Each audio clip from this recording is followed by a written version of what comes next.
Didier Morax, le chercheur de magie.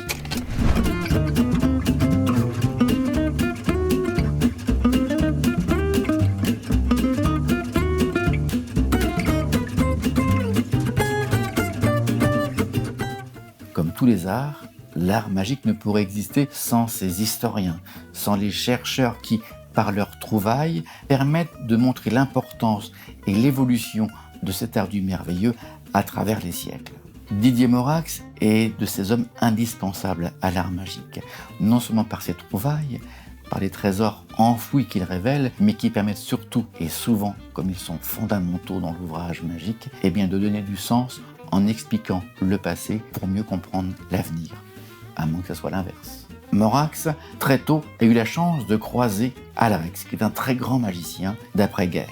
Et très vite, il a eu cette chance incroyable de côtoyer les plus grands magiciens français. En 1979, une rencontre lui sera décisive. Il fera la connaissance de Christian Fechner, le grand producteur de cinéma. De cette rencontre, où ils se sont rendus compte mutuellement qu'ils étaient tous les deux intéressés par les recherches et l'histoire de la magie, va naître une amitié sincère et infinie.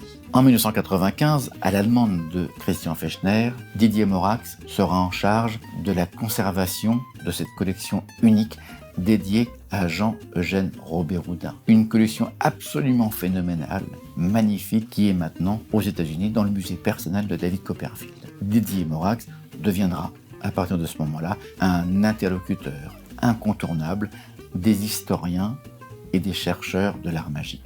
Puis, en 2000, il sera en charge de dépister, de retrouver, de dénicher des documents, des accessoires, des iconographies que l'on pensait disparues à tout jamais. Car Christian Fechner souhaite écrire un ouvrage de référence dans lequel tous ces documents seront rassemblés. Après la disparition de Christian Fechner, il créera avec son épouse charmante Akina une société d'animation. Jamais avare de bons conseils, il est toujours prêt à donner un coup de main, un éclaircissement, car il a une passion, celle de la transmission de l'art magique. Merci à lui, car non seulement il cherche, mais surtout, je vous l'ai dit, il trouve.